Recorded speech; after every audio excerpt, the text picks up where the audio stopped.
Hola, nos encontramos debatiendo este trabajo de investigación. Quienes habla, doctora Valentina Cortés y la médica Ana Escota. Juntas estamos en la asignatura Estadística. Y el médico Agustín Miranda, que se encuentra ahora en el nuevo plan de estudio en la asignatura Sociocomunitaria. Este trabajo de investigación, publicado en la revista del Instituto del Seguro Social de México, se titula Autorreporte del procesamiento auditivo. ¿Cómo se perciben los individuos normoacúsicos? Este trabajo tuvo como objetivo general reconocer la variabilidad auditiva en usuarios competentes y examinar la relación de las habilidades del procesamiento auditivo con la sensibilidad periférica. Para eso se tomaron 97 participantes normoacúsicos con antecedentes de escucha comprensiva en una segunda lengua y o en música. Y fueron valorados con el inventario de Ámsterdam para la discapacidad de rendimiento auditivo en su versión en español. También fueron sometidos a una audiometría e impedenciometría y se calcularon las correlaciones entre los puntajes del cuestionario, o sea, las relaciones, digamos, entre los puntajes del cuestionario y los umbrales tonales audiométricos y el reflejo estapedial. Como podemos observar, a estos 97 participantes se les sometió a un cuestionario, que es el inventario de Ámsterdam, que es de autorreporte, es decir, es subjetivo, en los cuales los individuos pueden valorar su propio procesamiento auditivo, y a 3 métodos objetivos para evaluar la audición, que fueron la audiometría, el reflejo estapedial y la timpanometría. Entonces, lo que se busca es ver si hay un correlato entre estas medidas de audiométricas, es decir, de cómo oyen estos individuos especializados en una segunda lengua o con habilidades musicales, cómo se correlacionan estos valores audiométricos con el procesamiento auditivo central, es decir, qué ocurre con la información auditiva que llega por las vías periféricas y cómo se procesa, es decir, cómo ellos perciben ese procesamiento a nivel central de la información auditiva. Para el análisis de los datos se utilizó el programa estadístico Infostat. En un primer momento se realizó lo que es el análisis descriptivo de la muestra, con sus frecuencias, medias, desvío estándar y también asimetría y kurtosis. Y además se calcularon los percentiles del puntaje total y de cada dominio del instrumento del test, comparándose los valores con los reportados en la adaptación. Posteriormente se calcularon las correlaciones entre los puntajes de este cuestionario y los valores audiométricos e impedenciométricos, mediante el cálculo del coeficiente de Spearman. Y por último, se evaluó la confiabilidad de este cuestionario mediante la medida de consistencia interna con el coeficiente de alfa de Cronbach, el cual tiene que oscilar entre 0,70 y 0,90 para ser considerado aceptable. O sea, bueno, que es fiable. Como vemos, todas estas decisiones estadísticas son tomadas de manera concatenada y tienen una lógica secuencial. ¿Sí? Lo primero que hacen los autores es describir su muestra, es decir, cómo estaba conformada en cuanto a variables sociodemográficas y en cuanto a las medidas objetivas y subjetivas que estudian. Luego se analiza cómo fueron esas distribuciones de estos datos que se obtuvieron para ver qué estadística se realiza a posteriori para justamente ver si hay una correlación o no entre las medidas de interés. Y por último se ve que los autores reportan una medida que es muy importante a tener en cuenta, que es la confiabilidad o fiabilidad de los instrumentos de autorreporte. Cuando ustedes evalúen, o no evalúen, sino que hagan una lectura de algún artículo científico o si llegan a realizar un estudio, es necesario reconocer la importancia de estos estadísticos, estos indicadores. En este caso se utilizó el estadístico alfa de Cronbach como medida de la consistencia interna, que es una de las medidas que se informan para estudiar la confiabilidad. ¿Y a qué nos referimos con la confiabilidad? Es decir, la capacidad que tiene un test, un cuestionario, un instrumento, escala, etcétera, para medir lo que pretende medir. Entonces, es un requisito informar este indicador. Y forma parte de las buenas prácticas de estadística. Entonces, cuando estén ante un artículo, fíjense si informan una medida de fiabilidad. En este caso, acá está el coeficiente alfa de Cronbach, y más abajo vamos a ver que justamente los coeficientes alfa de Cronbach para esta muestra fueron adecuados, es decir, que fue fiable para valorar el procesamiento auditivo percibido por estos individuos. Bueno, vamos a analizar un poco los resultados ahora de este paper. La mayoría de los participantes de esta investigación fueron mujeres y tenían una edad que estaba entre los 18 y los 25 años. La mayoría también fue de nacionalidad argentina. Respecto a los puntajes del inventario de Ámsterdam, obtenemos que el promedio, es decir, el promedio o media del puntaje total de este cuestionario fue de 105.71. Recuerden que para este cuestionario, puntajes más altos implican un mejor procesamiento auditivo central autopercibido. El desvío estándar es una medida que nos dice qué tan variable era este puntaje entre los individuos, y en este caso fue de 8.89. ¿Qué nos dice esta medida? Que el 68%, aproximadamente el 68% de los individuos, es decir, la mayoría de los participantes, va a tener puntajes que están incluidos en el rango de 105 menos 8.89 y 105 más 8.89. Es decir, en este rango de la media, sumando y restando un desvío estándar, vamos a tener a la mayoría de los individuos. Además, también se reporta la media y desvío estándar de los 5 dominios del inventario de Ámsterdam, que son la inteligibilidad en silencio, la inteligibilidad en ruido, la distinción y detección del sonido y la localización auditiva. Además, hay 2 ítems, es decir, 2 preguntas de este cuestionario que se evalúan aparte, que no forman parte de ningún dominio, y que son estos dos ítems excluidos, que tuvieron una media de 5,5 de puntaje. Además, vamos a observar que se reportan 2 medidas que nos van a describir de qué forma se distribuyen nuestros datos, que son la asimetría y la kurtosis.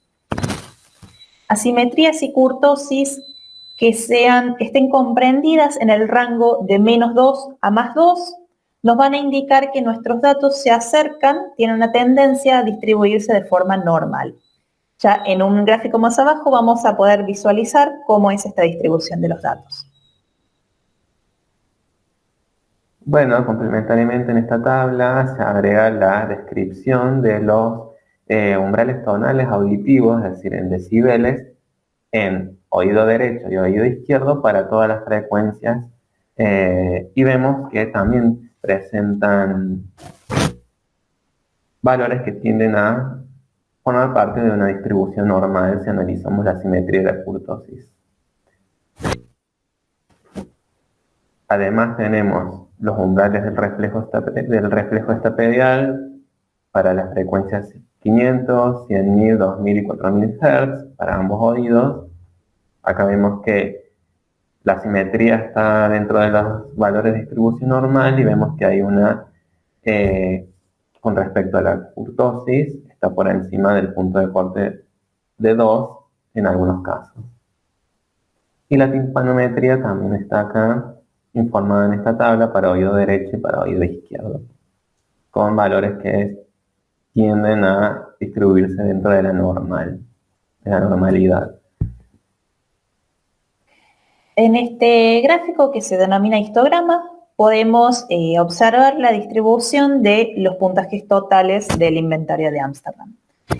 La línea de puntos representa una distribución normal de los datos y podemos observar que nuestros datos se acercan, tienden a la distribución normal.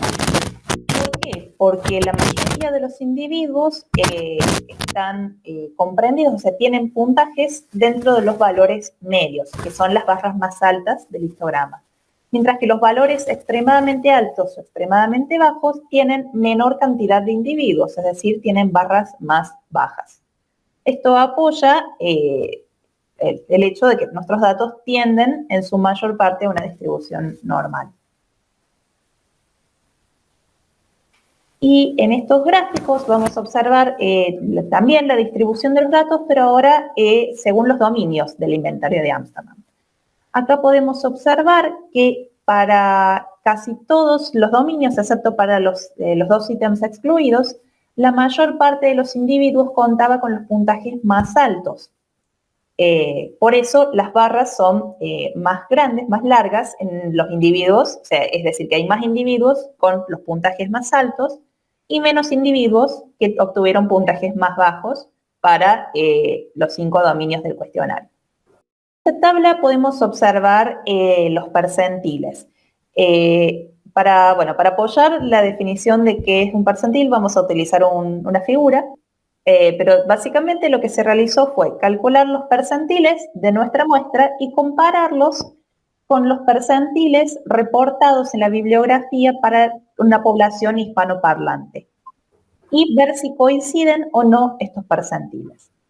Bueno, ¿qué es un percentil?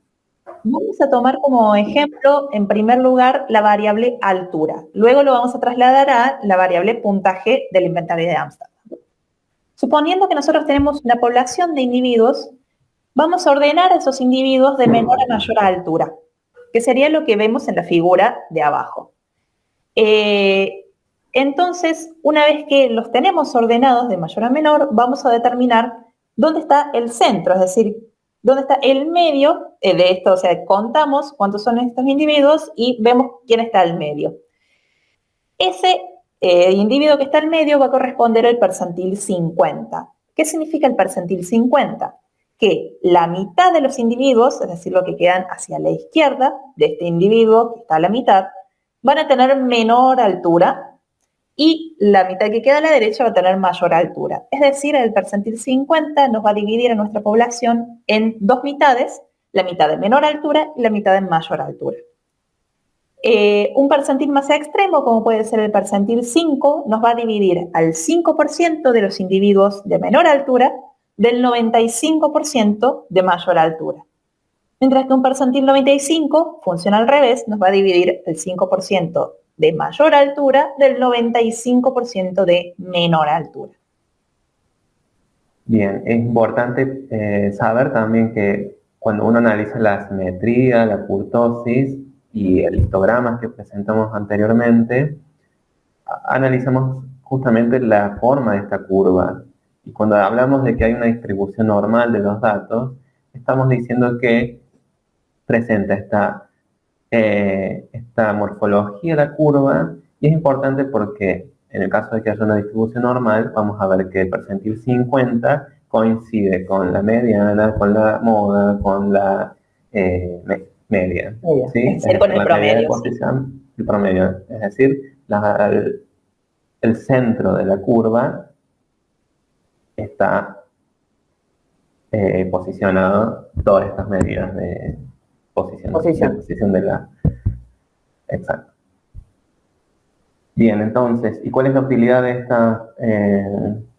estos percentiles? Justamente permitir obtener datos normativos poblacionales para grupos específicos y ver si nuestra muestra, nuestros individuos, están dentro de los valores esperados para su grupo.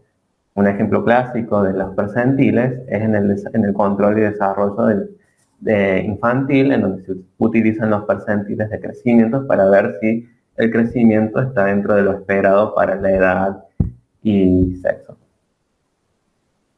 Entonces, vemos acá, entonces se estimó el percentil para cada una de las habilidades auditivas reportadas por el cuestionario Y vemos que, ahora regresamos a la tabla.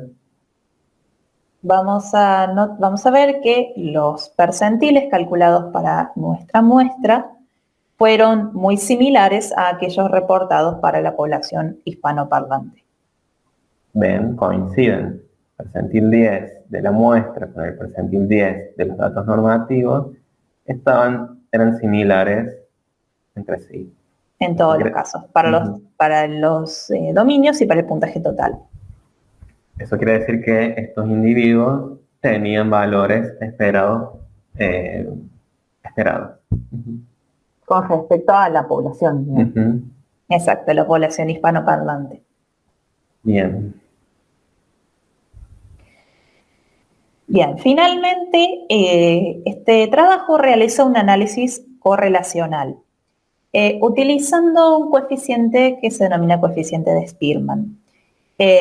Cuando hablábamos de esto de poder describir y observar la distribución de nuestros datos, esto nos va a ayudar a seleccionar algunos métodos de análisis estadístico por encima de otros, porque cada distribución de datos tiene métodos más adecuados para esa distribución. Entonces, después de la exploración de los datos, se seleccionó este coeficiente de Spearman. La correlación nos indica cómo es la relación entre nuestras variables. Y puede ser de tres tipos. Puede ser una relación directa, puede ser una relación nula o puede ser una relación inversa. Si es directa, esto significa que cuando una variable aumenta la otra. Si es nula, significa que no hay relación entre las dos variables, y si es inversa, nos va a decir que cuando una variable aumenta, la otra disminuye. Y es importante destacar también que la correlación no implica que una de las variables es causa y la otra es el efecto, sino que estas variables varían juntas. Entonces, como dijo Ana, vemos que no hay correlaciones a nivel del oído derecho entre los puntajes y los umbrales auditivos, ninguna de las frecuencias. Con respecto al oído izquierdo, vemos que hay algunas correlaciones significativas. Nos fijamos en el nivel de P. Claro, para determinar si son significativas o no, nos fijamos en el valor P, y si este valor es menor a 0,05, lo consideramos estadísticamente significativo. Observamos que la mayor parte de las correlaciones entre los puntajes y las frecuencias no son significativas. Vemos que son significativas en la inteligibilidad en ruido para las frecuencias 500 y 1000 y la distinción de sonido en la frecuencia 1000. Vemos que los coeficientes Rho de Spearman son positivos, entonces hablamos de correlaciones directas. A medida que aumenta uno, aumenta la otra. Luego tenemos en esta tabla las correlaciones de Spearman entre los puntajes del cuestionario SADAI con los picos máximos de las curvas timpanométricas y los umbrales de reflejos estapediales bilaterales.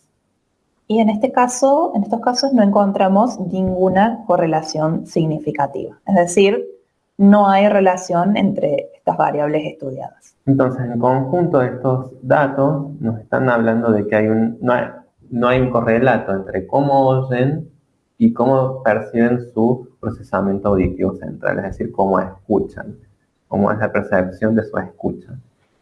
Esto es importante porque nos está indicando de que es necesario incluir estas medidas de autorreporte del procesamiento auditivo central, o del procesamiento auditivo, como se dice ahora simplemente, en la valoración audiológica de los pacientes, ¿sí? O sea que no tiene que ser circunscripta a los procesos periféricos, que son los de cómo oyen, sino que tenemos que ponderar también cómo están escuchando. Y es también importante utilizar estas herramientas de autorreporte porque posiciona a los pacientes, a las personas, como entes, como individuos que pueden valorar sus propios procesos de salud, ¿sí? Y esto nos da información de cómo se perciben en la vida diaria. Bueno, esperamos que les haya servido este debate, que se haya entendido lo que hemos querido explicar también. Como han podido observar, los autores de este trabajo son profes y también en su momento una alumna que ha formado parte de este trabajo. Se los digo esto para que vean cómo desde la misma escuela se producen trabajos finales y trabajos científicos que son publicados, que por ahí también, si el día de mañana cuando ustedes hagan su tesis pueden llegar a esto. Y para que vean cómo, bueno, los autores planifican todo lo que es la investigación, todo lo que es la metodología y diferentes formas de expresar también los resultados. Bueno, muchas gracias por su atención.